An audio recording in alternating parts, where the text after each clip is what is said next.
Hello everyone, स्वागत है आपका आरकेएम सर के ऑफिशियल चैनल पर।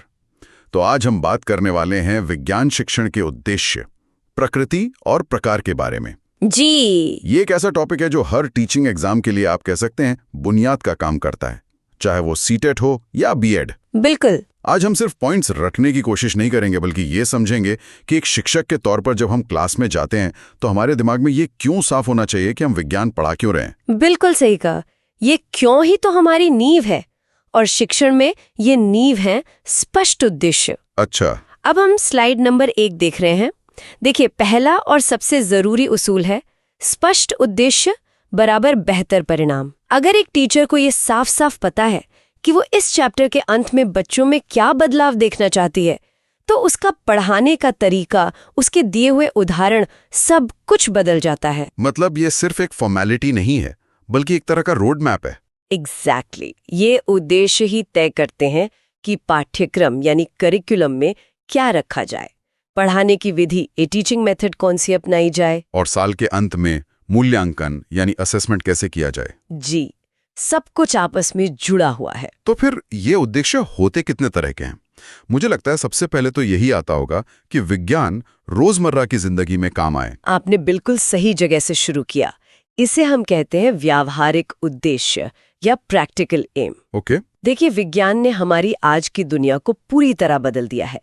सुबह उठने के अलार्म से लेकर रात में जो हम दवाई लेते हैं, सब कुछ विज्ञान ही तो है। सही बात है। तो इसका पहला मकसद यही है कि बच्चे विज्ञान को समझें, ताकि वे अपनी रोजमर्रा की जिंदगी को बेहतर बना सकें। इसका उपयोग और समझ दैनिक जीवन के लिए जरूरी है। ठीक है, ये तो हुई प्रैक्टिकल बात। लेकिन विज्ञान का काम सिर्फ रोजमर्रा की चीजें सिखाना तो नहीं है, ये तो हमारे सोचने के तरीके पर भी असर डालता है ना? बिल्कुल। और यहीं पर आता है हमारा दूसरा उद्देश्य, बौद्धिक उद्देश्य यानी इंटेलेक्चुअल एम। अच्छा। विज्ञान सिर्फ जानकारी का कलेक्शन नहीं है, ये सोचने का एक तरीका है। ये हमारे दिमाग को तर्क करना सिखाता है, चीजों को व्यवस्थित तरीके से समझना और किसी भी समस्या का समाधान ढूंढना सिखाता है। तो एक तरफ है विज्ञान का बाहरी इस्तेमाल जो प्रैक्टिकल है, और दूसरी तरफ है दिमाग की अंदरूनी ट्रेनिंग जो इंटेलेक्चुअल है। सही पकड़ा। बौद्धिक उद्देश्य का एक और गहरा मतलब है सत्य की खोज। विज्ञान हमें सिखाता है कि किसी भी बात को सिर्फ इसलिए मत मानो कि किसी ने कह दिया। सबूत मांगो, जांच करो। ये एक तरह से दिमाग की ट्रेनिंग है जो उसे मजबूत बनाती है। ये बात सही है।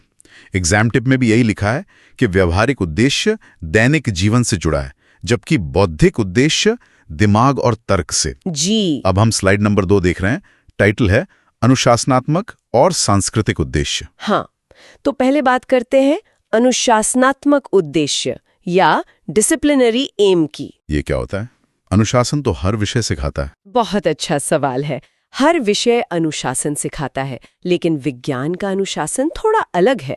जब कोई बच्चा लैब में एक प्रयोग करता है तो उसे हर कदम बहुत ध्यान से और एक क्रम में उठाना पड़ता है। सही है। जरा सी चूक से पूरा प्रयोग खराब हो सकता है।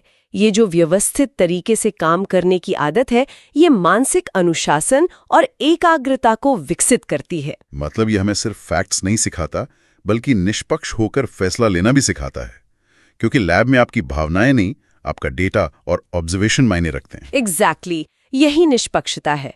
और जब हम इस नजरिए को अपनी संस्कृति से जोड़ते हैं तो हम पहुंचते हैं सांस्कृतिक उद्देश्य यानी कल्चरल एम पर। अच्छा। आज हम चांद पर पहुंच गए हैं, बीमारियों का इलाज ढूंढ रहे हैं। ये सब क्या है? ये हमारी सामाजिक धरोहर है, हमारा सोशल हेरिटेज है। विज्ञान हमारी संस्कृति का एक अटूट हिस्सा है, और ये हमारी जीवन शैली को बेहतर बनाता है और सुरक्षित भी करता है। जी। और यहाँ एक एग्जाम कीवर्ड है व्यवस्थित कार्य यानी सिस्टमैटिक वर्क। ये शब्द हमेशा अनुशासनात्मक उद्देश्य से जुड़ा होता है। ये जरूरी पॉइंट है। अब हम स्लाइड नंबर 3 पर हैं, नैतिक और सौंदर्यात्मक उद्देश्य। विज्ञान और नैतिकता, ये थोड़ा सुनने में अलग लगता है, पर ये बहुत गहराई से जुड़े हैं। नैतिक उद्देश्य यानी मॉरल एम। विज्ञान की बुनियाद ही सच पर टिकी है। आप अपने प्रयोग के नतीजों के साथ हेरफेर नहीं कर सकते। ये आपको ईमानदार और सत्य के प्रति निष्ठावान बनना सिखाता है। और इसका सबसे बड़ा फायदा शायद ये है कि ये अंधविश्वास और रूढ़िवादी सोच को दूर करता है। बिल्कुल, ये इसका सबसे बड़ा नैतिक योगदान है। विज्ञान हमारे दिमाग में एक क्यों पूछने वाला सॉफ्टवेयर इंस्टॉल कर देता है। जब बच्चा हर चीज के पीछे का कारण ढूंढने लगता है तो ऐसा ही होता है जैसे जवाब उसे संतुष्ट नहीं करते। और अंधविश्वास इसी क्यों के सामने टिक नहीं पाता। एग्जैक्टली। और सीटेट में ये सवाल अक्सर आता है कि अंधविश्वास दूर करना किस उद्देश्य में आता है। जवाब है नैतिक उद्देश्य। ये तो जरूर याद रखना होगा। अच्छा, और ये सौंदर्यात्मक उद्देश्य क्या है? Aesthetic aim. विज्ञान हमें प्रकृति में छिपे पैटर्न्स और नियमों की सराहना करना सिखाता है। एक फूल की पंखुड़ियों की बनावट से लेकर ग्रहों की चाल तक सब में एक गणितीय सौंदर्य है। जैसे इंद्रधनुष कैसे बनता है, ये जानने के बाद वो और भी खूबसूरत लगने लगता है। बिल्कुल, विज्ञान उस छिपी हुई खूबसूरती को देखने की नजर देता है। अब हम स्लाइड नंबर 4 पे हैं। लक्ष्य बनाम निर्देशात्मक उद्देश्य, एम्स वर्सेस इंस्ट्रक्शनल ऑब्जेक्टिव्स। ये बहुत कंफ्यूजिंग लगता है। हाँ, लेकिन इसे समझना बहुत जरूरी है।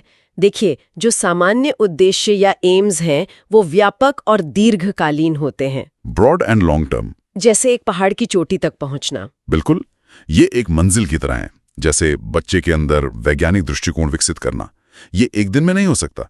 इन्हें हासिल करना कठिन होता है। ठीक है, एम हमारी मंजिल हो गई, तो फिर ऑब्जेक्टिव्स क्या हैं? ऑब्जेक्टिव्स उस मंजिल तक पहुंचने वाली सीढ़ियां हैं। निर्देशात्मक उद्देश्य या इंस्ट्रक्शनल ऑब्जेक्टिव्स बहुत विशिष्ट होते हैं और कक्षा आधारित होते हैं। Specific and classroom based. हाँ, ये शॉर्ट टर्म होते हैं और इन्हें आसानी से मापा जा सकता है। जैसे टीचर तय करती है कि आज इस पाठ के अंत तक बच्चे न्यूटन का पहला नियम बता पाएंगे। अच्छा, तो ये एक ऑब्जेक्टिव है जिसे हम क्लास के अंत में ही माप सकते हैं। जी, कॉन्सेप्ट चेक में भी यही लिखा है। एम्स हमारी डेस्टिनेशन यानी मंजिल है और ऑब्जेक्टिव्स उस तक पहुंचने के स्टेप्स यानी सीढ़ियां हैं। ये एनालॉजी तो बहुत ही बढ़िया है। अब हम स्लाइड नंबर 5 देख रहे हैं, जो है ब्लूम टैक्सोनॉमी, ज्ञानात्मक पक्ष। हाँ, इसका नाम तो बहुत सुना है। ये हमारे मस्तिष्क और सोचने के कौशल से जुड़ा है ना? सही, ये कॉग्निटिव डोमेन है। ब्लूम ने सीखने के स्तरों को एक पिरामिड की तरह समझाया है। इसकी बुनियाद सबसे सरल काम से शुरू होती है और चोटी पर सबसे मुश्किल काम होता है, नीचे से ऊपर की तरफ। हाँ, क्योंकि ज्ञान का निर्माण ऐसे ही होता है। सबसे पहला और बुनियादी स्तर है ज्ञान, नॉलेज, मतलब सिर्फ तथ्यों को याद कर लेना। जी। जैसे पानी का फॉर्मूला H2O है, ये याद कर लेना। इसके ऊपर है समझ, कॉम्प्रिहेंशन, यानी उस जानकारी का मतलब समझना और उसे अपने शब्दों में बता पाना। बिल्कुल। फिर तीसरा स्तर है अनुप्रयोग, एप्लीकेशन, यानी अपनी सीखी हुई जानकारी को किसी नई सिचुएशन में इस्तेमाल करना। ठीक है, याद किया, समझा और फिर इस्तेमाल किया। इसके बाद के स्तर और भी गहरे हैं। चौथा है विश्लेषण, एनालिसिस। इसमें हम जानकारी को छोटे छोटे हिस्सों में तोड़कर उसके ढांचे को समझते हैं। और विश्लेषण का उल्टा होगा संश्लेषण। बिल्कुल। पांचवां स्तर है संश्लेषण, सिंथेसिस। इसमें हम अलग अलग आइडियाज को जोड़कर कुछ नया बनाते हैं। और सबसे ऊपर है मूल्यांकन, इवैल्यूएशन। ये सबसे ऊंचा स्तर है जहां हम किसी विचार या तरीके के बारे में सबूतों के आधार पर अपना निर्णय देते हैं। इसे याद रखने के लिए एक मेमोरी ट्रिक भी है, KCAASE। जी, knowledge, comprehension, application, analysis, synthesis, evaluation. पर सीखना तो सिर्फ दिमाग से नहीं होता। हमारी भावनाएं, हमारी रुचि, ये भी तो मायने रखती हैं। आपने बहुत महत्वपूर्ण बात कही और इसीलिए अब हम स्लाइड नंबर 6 पर है, भावात्मक और मनोगत्यात्मक पक्ष, अफेक्टिव एंड साइकोमोटर डोमेन्स। हाँ, भावात्मक पक्ष यानी अफेक्टिव डोमेन जो हमारे दिल यानी हार्ट से जुड़ा है। इसमें बच्चे की रुचि, उसकी भावनाएं और उसके मूल्य आते हैं। अगर बच्चे को विज्ञान में मजा ही नहीं आ रहा तो आप उसे कितना भी अच्छा पढ़ा लें, वो सीखेगा नहीं। इसके भी 5 स्तर हैं, आग्रहण, अनुक्रिया, उन्मूलन, संगठन और चारित्रीकरण। जी, और तीसरा पक्ष है मनोगत्यात्मक पक्ष, साइकोमोटर डोमेन, जो हमारे हाथों यानी हैंड से जुड़ा है। मतलब करके सीखना। बिल्कुल।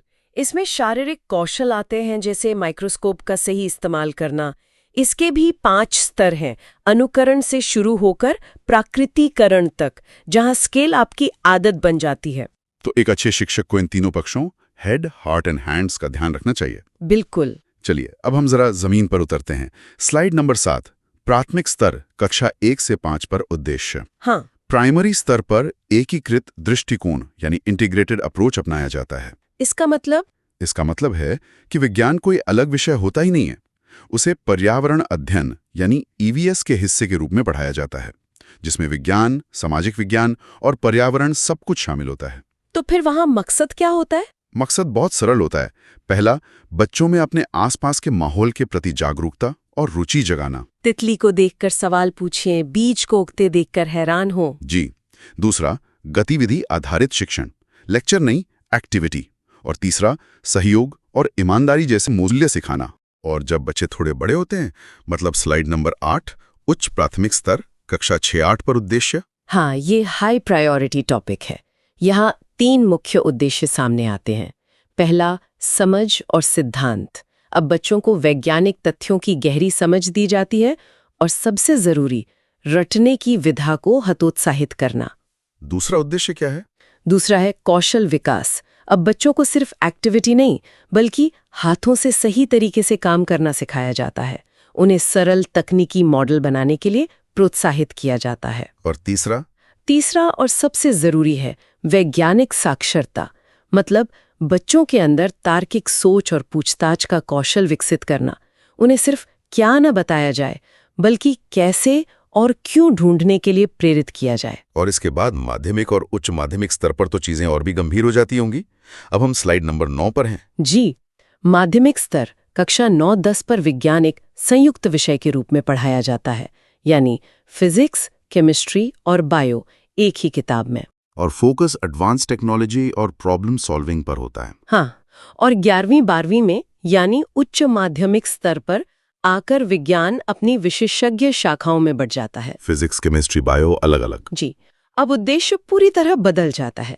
अब फोकस व्यावसायिक भविष्य यानी मेडिकल या इंजीनियरिंग की तैयारी और गहन विश्लेषण पर चला जाता है। ये जो आपने अलग अलग पढ़ाने की बात की, इसी से जुड़ा हमारा अगला स्लाइड है, स्लाइड नंबर 10, विज्ञान पाठ्यक्रम के दृष्टिकोण। बिल्कुल। पहला है अनुशासनात्मक दृष्टिकोण, डिसिप्लिनरी अप्रोच। इसमें हर विषय को अलग अलग और गहराई से पढ़ाया जाता है। इसका मकसद विशेषज्ञ बनाना होता है। और दूसरा है एकीकृत दृष्टिकोण, इंटीग्रेटेड अप्रोच, जिसकी बात एनसीएफ 2005 भी करता है। इसका मानना है कि ज्ञान टुकड़ों में नहीं होता, ये विषयों के बीच की दीवारों को तोड़ने की बात करता है, ताकि बच्चा समग्र रूप से सीख सके। Holistic learning. जी। चलिए अब स्लाइड नंबर 11 देखते हैं, शिक्षण के आधुनिक दृष्टिकोण। पहला है प्रक्रिया दृष्टिकोण, प्रोसेस अप्रोच। हाँ, इसका जोर रटने के बजाय सीखने की प्रक्रिया पर होता है। मतलब बच्चे अवलोकन करें, मापन करें, वर्गीकरण करें और खुद निष्कर्ष निकालें। और दूसरा है रचनावादी दृष्टिकोण, कंस्ट्रक्टिविस्ट अप्रोच। ये तो बहुत सुना है। जी, ये बहुत महत्वपूर्ण है। इसका मानना है कि छात्र अपने पुराने ज्ञान से नए ज्ञान का निर्माण खुद करते हैं। मतलब टीचर सिर्फ जानकारी देता नहीं, बल्कि एक ऐसा माहौल बनाता है जहां बच्चे खुद सीख सकें। बिल्कुल। इसमें सक्रिय भागीदारी और सामाजिक अंतःक्रिया बहुत जरूरी है। ठीक है, हमने क्यों और क्या पढ़ाना है ये समझ लिया। अब आते हैं कैसे पढ़ाना है। स्लाइड नंबर 12, शिक्षक केंद्रित विधियां। हाँ, पहली है व्याख्यान विधि, लेक्चर मेथड या चॉक एंड टॉक। इसमें शिक्षक बोलता है और छात्र सुनते हैं। पैसिव लिसनर्स, हम सबने ये अनुभव किया है। जी, बड़ी कक्षाओं के लिए ये उपयोगी हो सकती है, लेकिन ये रटने को बढ़ावा देती है। इसका एक थोड़ा बेहतर वर्जन है व्याख्यान सह प्रदर्शन, जहां टीचर कुछ प्रयोग करके दिखाता है। हाँ, ये सिर्फ सुनने से तो बेहतर है, लेकिन इसकी भी कमी वही है, छात्र खुद करके नहीं सीखते, वे सिर्फ दर्शक बने रहते हैं। तो फिर अच्छी विधियां कौन सी हैं? स्लाइड नंबर 13, बाल केंद्रित विधियां। अब हम सबसे जरूरी हिस्से पर आ रहे हैं। सर्वश्रेष्ठ विधियां वो हैं जो बाल केंद्रित हैं। पहली है प्रयोगशाला विधि, लेबोरेटरी मेथड। इसका सिद्धांत है करके सीखना, लर्निंग बाय डूइंग। इसमें छात्र एक्टिव रहते हैं। जी, और इस तरह मिला ज्ञान स्थायी होता है, परमानेंट नॉलेज। एक और विधि है अन्वेषण खोज विधि, ह्यूरिस्टिक मेथड। हाँ, ये वैज्ञानिक दृष्टिकोण विकसित करने के लिए सर्वश्रेष्ठ मानी जाती है। इसमें छात्र एक खोजकर्ता के रूप में काम करता है और शिक्षक सिर्फ एक गाइड होता है। वाह। अब स्लाइड नंबर 14 पर आते हैं। इसमें भी दो बहुत अच्छी विधियां हैं। पहली, प्रोजेक्ट विधि, प्रोजेक्ट मेथड। ये एक उद्देश्यपूर्ण सामाजिक गतिविधि है। बिल्कुल। इसमें बच्चे ग्रुप में काम करके वास्तविक जीवन की समस्याओं को हल करते हैं। और दूसरी है समस्या समाधान विधि, प्रॉब्लम सॉल्विंग मेथड। जी, ये मानसिक चुनौतियों का समाधान खोजना है। इसके कुछ तय चरण होते हैं, जैसे समस्या की पहचान करना, फिर परिकल्पना बनाना, फिर प्रयोग करके तथ्य इकट्ठे करना और अंत में निष्कर्ष निकालना। बहुत ही व्यवस्थित तरीका है ये। बिल्कुल। अब हम अपनी आखिरी स्लाइड नंबर 15 पर हैं, नवाचार और पाठ योजना। इसमें पहला है टोली शिक्षण, टीम टीचिंग। हाँ, इसमें शिक्षकों का एक समूह मिलकर योजना बनाता है और पढ़ाता है। इससे हर शिक्षक की विशेषज्ञता का बेहतर उपयोग होता है। इसके 3 चरण हैं, योजना, क्रियान्वयन और मूल्यांकन। जी, और अंत में है पाठ योजना, लेसन प्लानिंग। ये कक्षा में जाने से पहले की गई तैयारी है। हर्बर्ट की पंचपदीय प्रणाली पर आधारित। सही। एक अच्छी पाठ योजना शिक्षक का आत्मविश्वास बढ़ाती है और समय का सही उपयोग सुनिश्चित करती है।